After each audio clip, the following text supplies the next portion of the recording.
അയാൾക്ക് കിട്ടുന്ന പൈസയുടെ പകുതി തരാന്ന് പറഞ്ഞായിരുന്നോ? അതെന്താ കണ്ണേട്ടൻ അങ്ങനെ ചോദിച്ച?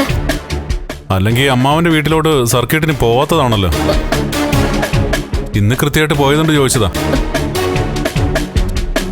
അയാൾക്ക് കിട്ടിയതിന്റെ പകുതിയും വാങ്ങിച്ചോണ്ട് പോരാത്തത് എന്താ? ശവം വിറ്റ് കാശാക്കുന്നവരുണ്ട്. ആ കൂട്ടത്തിൽ പെടും എന്റെ അമ്മാവനും നീയും നിന്റെ അച്ഛനും ഒക്കെ. നീ പ്രതാപന്റെ മാത്രം മകളല്ല, മോഹിനി എന്നൊരു അമ്മ കൂടി നിനക്കുണ്ട്. ആ അമ്മയുടെ സ്വഭാവം നിന്റെ 7 അയലത്ത് കൂടി പോലും പോയിട്ടില്ലല്ലോടി. നിന്റെ അച്ഛൻ മെന്റൽ ഹോസ്പിറ്റലിൽ നിന്ന് തിരിച്ചെത്തിയായിരുന്നു. നീ അത് അന്വേഷിച്ചോ? കണ്ടിട്ടാ വരുന്നു. അത് ശരി. എന്നിട്ട് അയാൾ എന്തെങ്കിലും പറഞ്ഞായിരുന്നോ? എടി പറഞ്ഞോന്ന്.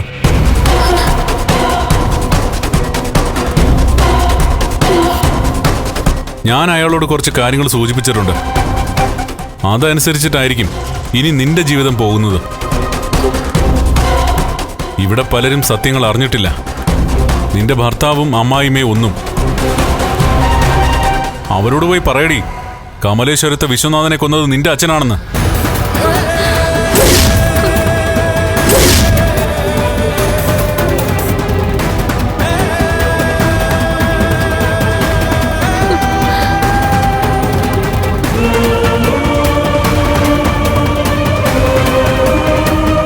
ഏഴാം മാസത്തെ ചടങ്ങ് നടക്കുമ്പോൾ സത്യങ്ങൾ വിളിച്ചു പറയാൻ വേണ്ടിയിട്ട് അയാൾ ഇവിടെ വന്നിരുന്നു. ആ സമയത്ത് എന്റെ അച്ഛനെ കുറിച്ച് അനാവശ്യങ്ങൾ പറയാനാണ് അയാൾ ഇവിടെ വന്നതെന്ന് എല്ലാവരും പറഞ്ഞു, എനിക്ക് പ്രിയപ്പെട്ടവർ പോലും. പക്ഷെ അന്ന് ഞാൻ അറിഞ്ഞില്ല പ്രതാപൻ വന്നത് എന്റെ അച്ഛനെ കൊന്ന കഥകൾ പറയാനാണെന്ന്.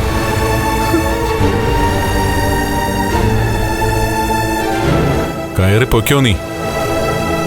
നിനക്കുള്ളത് പിന്നാലെ വരുന്നുണ്ട്. മാപ്പർഹിക്കുന്ന തെറ്റല്ലടി നിന്റെ അച്ഛൻ ചെയ്തത്. അതിന് അയാളുടെ ചങ്കീന്ന് മാത്രമല്ല, അയാളുടെ കണ്ണീന്ന് ചോര പൊടിയണം.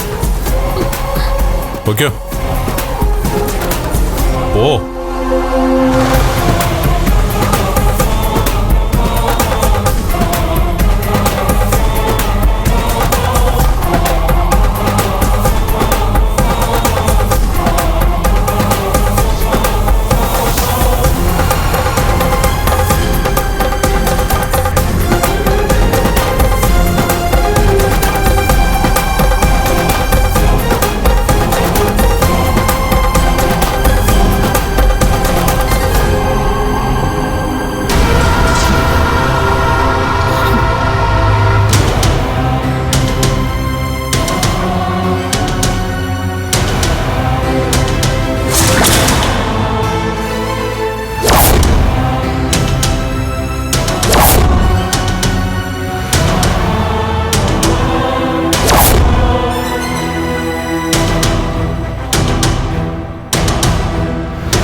എന്തായി?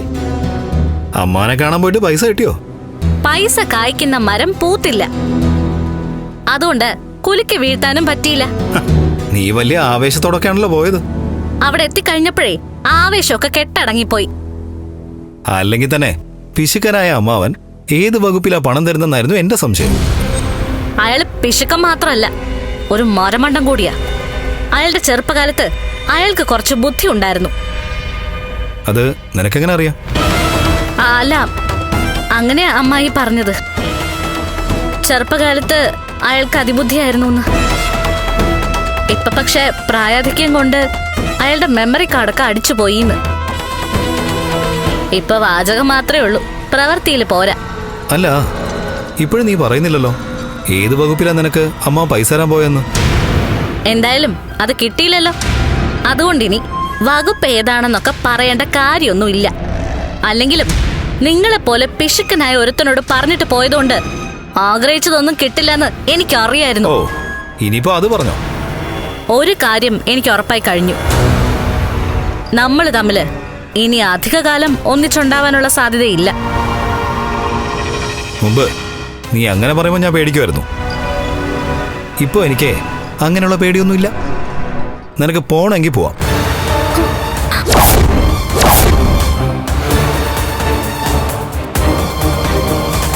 അല്ലെങ്കിൽ തന്നെ എന്നെ വില കൽപ്പിക്കാത്ത ആരോടും എനിക്കിപ്പോൾ താല്പര്യമൊന്നുമില്ല.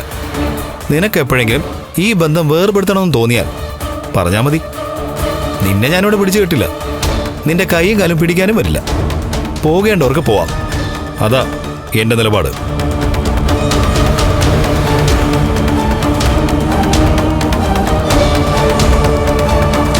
ഇക്കണക്കിന് ഇവന്റെ അച്ഛനെ കൊന്നത് എന്റെ അച്ഛനാണെന്ന് അറിഞ്ഞാൽ ഇവൻ ഉറപ്പായിട്ടും ബന്ധം പിരിയും.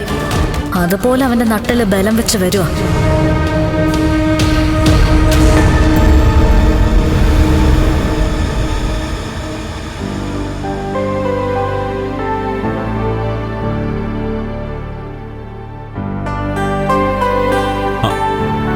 ആഹാ, റെഡിയായോ?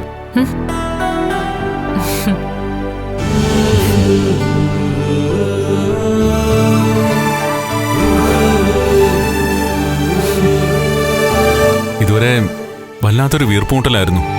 ഇന്ന് നമുക്ക് പുറത്തേക്കൊക്കെ ഒന്ന് പോണം. അതിനുള്ള ആരോഗ്യമുണ്ടോ? പിന്നെ എനിക്കൊരു കുഴപ്പമില്ല. കണ്ണേട്ടം പിണങ്ങാതിരുന്ന ഞാൻ ഓക്കെയാ.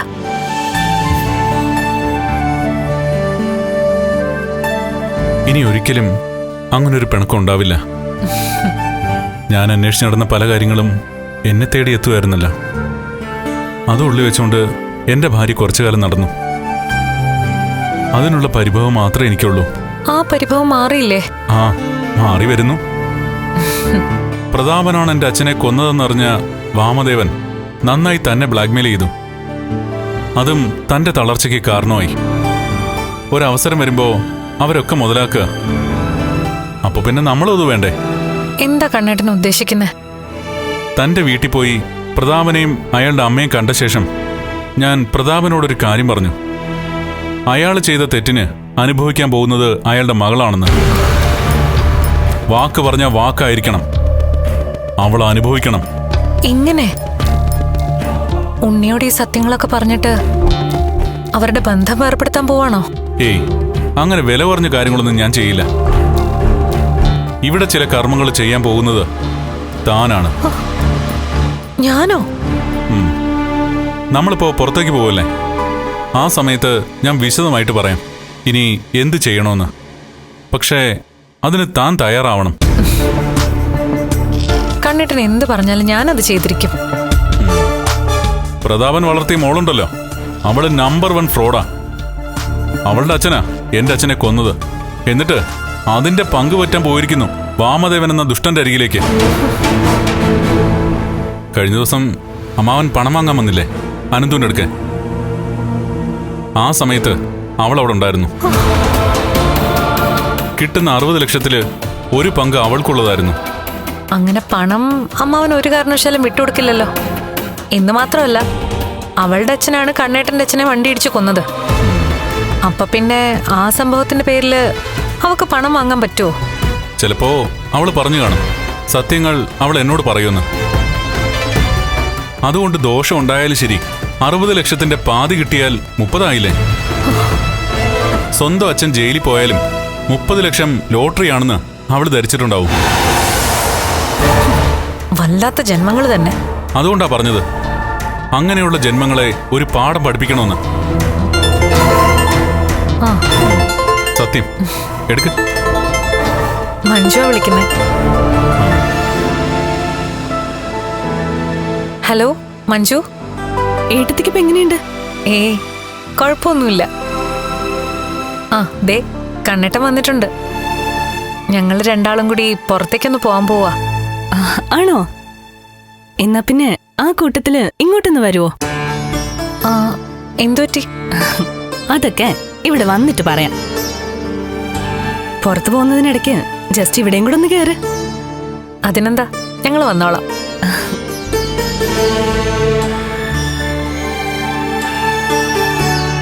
നമ്മളൊന്ന് അങ്ങോട്ട് ചെല്ലണമെന്ന് അവള് പറഞ്ഞത്. കാരണം പറഞ്ഞില്ല. എന്തേലും കാരണമില്ലാതെ അവള് വിളിക്കില്ലല്ലോ. ഇനി ആരെങ്കിലും വീണ്ടും അവൾക്ക് ശല്യമായിട്ട് ചെന്നോ? ഇപ്പൊ ആരങ്ങനെ ചെല്ലാനാ? എന്തായാലും താമ്പാ, അവിടെ ചെല്ലുമ്പോ കാര്യം അറിയാലോ. വാ.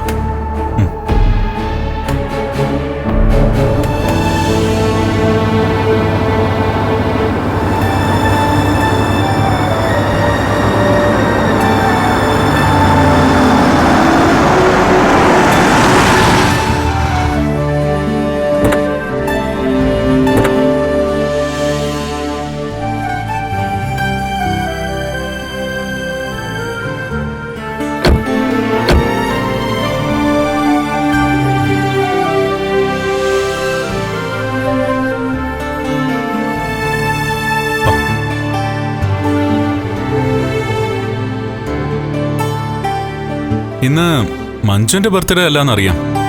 ഇനി സാഗറിന്റെ ബർത്ത്ഡേ മറ്റോ ആയിരിക്കും. ആണെങ്കിൽ അത് പറഞ്ഞൂടെ? അങ്ങനെങ്കി നമ്മളെന്തേലും സമ്മാനം വാങ്ങിച്ചോണ്ടല്ലേ വരുള്ളൂ. ആ, അത് ഇനിയും വാങ്ങാലോ. അല്ല, താൻ ഡിസ്ചാർജ് ആയ ശേഷം പിന്നെ മഞ്ജുവിനെ കണ്ടില്ലല്ലോ. ഇല്ല. അതുകൊണ്ട് ഇനി നമുക്ക് സദ്യ തരാനായിട്ട് ഇങ്ങോട്ട് വിളിപ്പിച്ചാണെന്ന് അറിയില്ല. ആ, ഇന്നേതായാലും അതിന് നിന്നു കൊടുക്കാൻ പറ്റില്ല.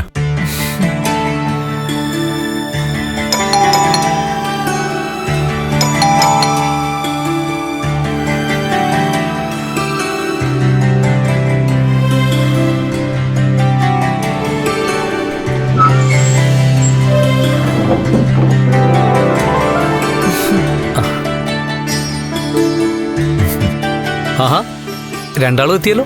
ആ, എന്താ സാഗറെ അത്യാവശ്യമായിട്ട് കാണണമെന്ന് പറഞ്ഞ് മഞ്ജു വിളിച്ചത്? അത് കാണണമെന്ന് പറഞ്ഞ ആള് തന്നെ പറയുന്നതല്ലേ നല്ലത്. അല്ല, എന്താ ഇത്ര സസ്പെൻസ്? ആ, സസ്പെൻസ് ഉള്ള കാര്യമാ. മഞ്ജു അകത്തുണ്ട്. മാഡം പോയി ചോദിക്കേ എന്താ അവക്ക് പറയാനുള്ളതെന്ന്. ആ, സാഗർ നമ്മുടെ മുന്നിൽ വെച്ച് പറയാൻ മടിക്കുന്ന കാര്യം എന്താ? ഏതായാലും വിഷമമുള്ള കാര്യമൊന്നും അല്ല മഞ്ജു പറയാൻ പോകുന്നത്. ഒന്ന് പോയി ചോദിക്കേ. കണ്ണേട്ടാ, എന്തേ വരുന്നു?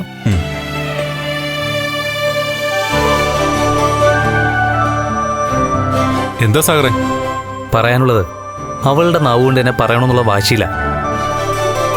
ഇനിയിപ്പോ ഞാനായിട്ടൊന്നും പറയുന്നില്ല. ആ, ഞാനും മഹിയും തമ്മിലുള്ള വഴക്ക് ഇപ്പോഴല്ലേ തീർത്തത്. ആ, എന്നാ പിന്നെ അയാളുമായിട്ടൊന്ന് പുറത്തിറങ്ങി ചുറ്റാലോന്ന് കരുതി നിൽക്കുമ്പോഴാ മഞ്ജുവിന്റെ വിളി വന്നത്. എന്നാ പിന്നെ ഇവിടെ കേറിയിട്ട് പോകേണ്ട അടുത്തൊക്കെ പോവാന്ന് കരുതി. സാർ വരൂ.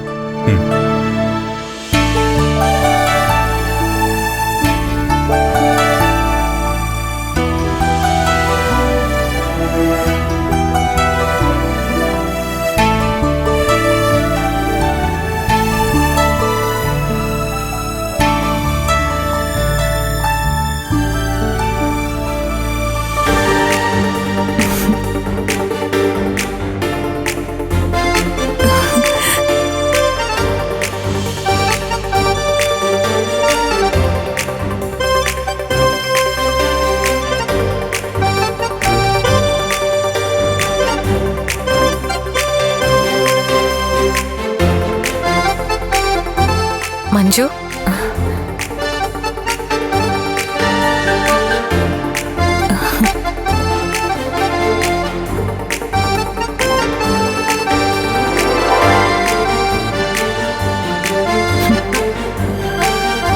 എന്താ മഞ്ജു? സാഗരേട്ടനൊന്നും പറഞ്ഞില്ലല്ലോ അല്ലേ? ഇല്ല. വേറൊന്നുമല്ല, ഏട്ടത്തെ അമ്മയായി കഴിഞ്ഞ തൊട്ട് പിന്നാലെ ഒരു കുഞ്ഞും കൂടി വരാൻ പോവാ.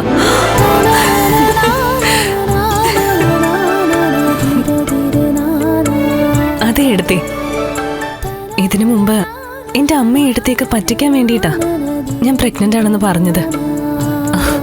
പക്ഷേ ഇപ്പൊ ശരിക്കും അങ്ങനെ തന്നെയായി.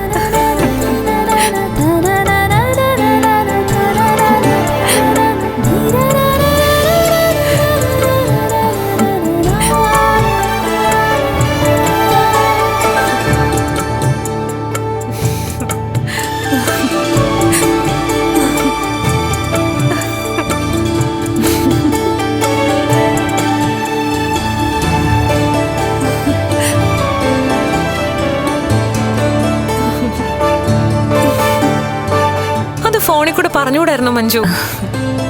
ഫോണിൽ കൂടെ പറയണ്ടെന്ന് ഞങ്ങൾ രണ്ടുപേരും കൂടി ഒന്നിച്ചൊരു തീരുമാനം എടുത്തതാ. എങ്കിലും അങ്ങനെ പറഞ്ഞിരുന്നെങ്കിലേ അനന്തേട്ടനോട് ലേഖയോടും കൂടി ഈ സന്തോഷം പങ്കുവെക്കായിരുന്നല്ലോ. ഞാനും കണ്ണേട്ടനും കൂടി പുറത്തേക്കൊക്കെ ഒന്ന് ചുറ്റാൻ വേണ്ടി ഇറങ്ങിയതാ.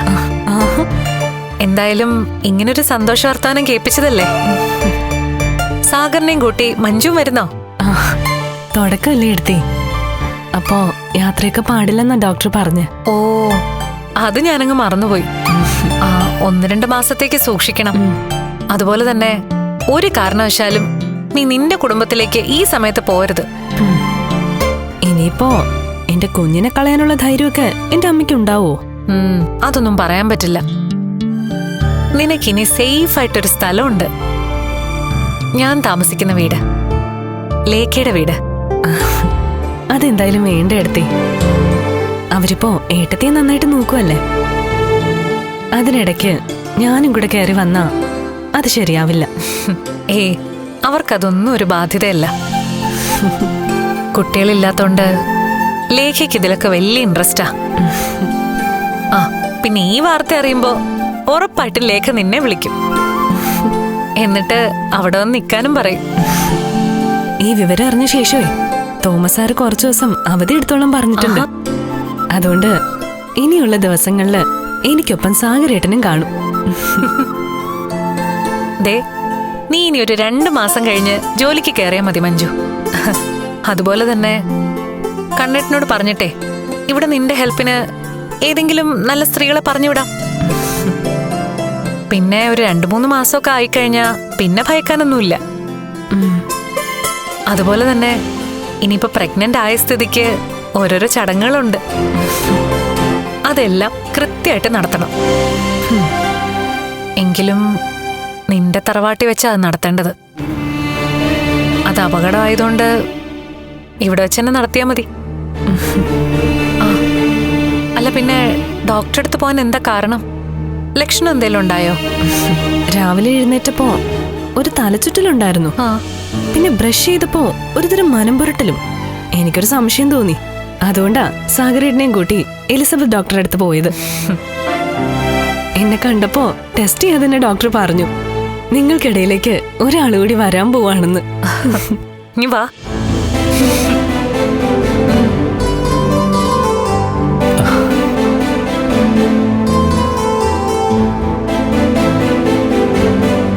അകത്തോട്ട് പോയവരെ കാണുന്നില്ലല്ലോ. ഇത്രയ്ക്ക് വലിയ രഹസ്യമാണോ പറയാനുള്ളത്?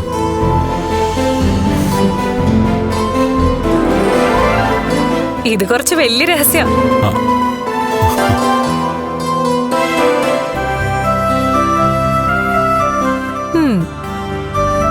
നമ്മൾ മാത്രം അച്ഛനും അമ്മയായി എന്നുള്ള അഹങ്കാരം വേണ്ട.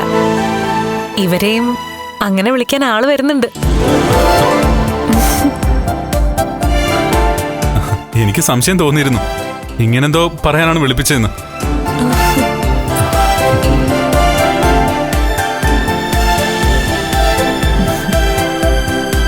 കേൾക്കാൻ ആഗ്രഹിച്ച വാർത്തയാണല്ലോ മോളെ നീ കേൾപ്പിച്ചത്. തോമസ് സാറിന്റെ മരുന്ന് ഫലം കണ്ടു എന്ന് വേണം കരുതാൻ. അത് ശരിയാ ലക്ഷ്മി മാഡം, സാറ് ഇടയ്ക്കിടയ്ക്ക് മരുന്ന് മാറ്റിയൊക്കെ തരുമായിരുന്നു. എന്നാ പിന്നെ ഇവരെ കൂടെ പുറത്തോട്ട് കൊണ്ടുപോയാലോ? ഞാൻ ചോദിച്ചു, വരുന്നില്ല എന്നാ പറഞ്ഞ്. തുടക്കമല്ലേ, യാത്ര പാടില്ലല്ലോ. ദേ, കൊതിയുള്ള എന്തെങ്കിലും ഉണ്ടെങ്കിൽ പറഞ്ഞോ, ഞങ്ങൾ വാങ്ങിച്ചോണ്ട് വരാം. അതിനിപ്പോ ചോദിക്കൊന്നും വേണ്ട കണ്ണേട്ടാ. ഇവിടെ വന്ന് അതൊക്കെ കൊടുത്തിട്ട് പോയാ മതി. നിന്റെ അമ്മയെ വിളിച്ച് ഈ വിവരം പറയണ്ടേ? ഇങ്ങനൊരു വാർത്ത കേൾക്കുമ്പോഴേ സന്തോഷിക്കുന്നവരോട് മാത്രമേ ഇതൊക്കെ പറഞ്ഞിട്ട് കാര്യമുള്ളൂ.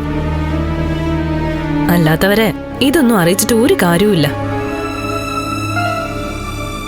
നമ്മുടെ വീട്ടിലോട്ടല്ലേ പോന്നേ, ആ നേരത്ത് നമുക്ക് തന്നെ പറയാം അവിടെയുള്ളവരോട് ഈ സന്തോഷ വാർത്ത. ഒരുത്തി നിങ്ങളെക്കാൾ മുന്നേ അമ്മയാകേണ്ടതാ. അവളുടെയും അവളുടെ അച്ഛന്റെയും മുത്തശ്ശിയുടെയൊക്കെ കയ്യിലിരിപ്പ് കൊണ്ടാ ആ കുഞ്ഞിനെ നഷ്ടമായത്. ഇനിയിപ്പോ നീ കൂടി അമ്മയാകാൻ പോകുന്നു എന്ന വാർത്ത അറിഞ്ഞാ അവൾക്കത് സഹിക്കാൻ പറ്റില്ല. അതൊക്കെ അവിടെ നിൽക്കട്ടെ. രണ്ടാളും തമ്മില് ഇടയ്ക്ക് ഉടക്കി പിരിഞ്ഞതിന്റെ കാരണം എന്താ? അതേപ്പറ്റി ഞാൻ സാഗരേട്ടനോട് ഒരുപാട് ചോദിച്ചു. എന്നിട്ടും എനിക്ക് വ്യക്തമായൊരു ഉത്തരവൊന്നും കിട്ടിയില്ല. അതിനങ്ങനെ പ്രത്യേകിച്ച് ഉത്തരവൊന്നുമില്ല. ഇടയ്ക്ക് ഞങ്ങൾ തമ്മിൽ ചെറിയൊരു സൗന്ദര്യപ്പിണക്കുണ്ടായി. അങ്ങനെ സംഭവിക്കേണ്ടതല്ലല്ലോ. ഏട്ടത്തി അതിന്റെ പേരിൽ ഹോസ്പിറ്റലിൽ വരെ കിടന്നില്ലേ? അത്രത്തോളം കാര്യങ്ങൾ വഷളാവണമെങ്കിൽ നിങ്ങൾക്കിടയിൽ എന്തോ സംഭവിച്ചിട്ടുണ്ടല്ലോ. ഒന്നും സംഭവിച്ചിട്ടില്ല. ഇടയ്ക്ക് കണ്ണേട്ടന്റെ ദേഹത്തൊരു ബാധ കൂടി. അത് പോയതോടെ ആളൊക്കെ ആയി. എന്തൊക്കെയോ രണ്ടാളും കൂടി ഒളിക്കുന്നുണ്ട്. സാരമില്ല, എന്തെങ്കിലും ഒരു ദിവസമേ അതെന്താണെന്ന് ഞങ്ങൾ കണ്ടുപിടിച്ചോളാം. ദേ, നീ ഇപ്പൊ അതേപ്പറ്റിയൊന്നുമല്ല ആലോചിക്കേണ്ടത്. സ്വന്തം ശരീരം ശ്രദ്ധിക്കണം. ഞങ്ങൾ തമ്മിൽ പിണങ്ങിയതുപോലെ നിങ്ങൾ പിണങ്ങാതെ സന്തോഷത്തോടെ ഓരോ ദിവസവും മുന്നോട്ട് കൊണ്ടുപോകണം. അറിയാലോ, അമ്മയുടെ ആരോഗ്യം സന്തോഷവും കുഞ്ഞിന്റെ വളർച്ചയ്ക്ക് പ്രധാനം. എന്നാലും നിങ്ങൾ തമ്മിൽ പിണങ്ങിയത് എന്തിനാണെന്ന് അറിയാനുള്ള ഒരു ആകാംക്ഷ എനിക്ക് കാണില്ലേ ഏട്ടാ.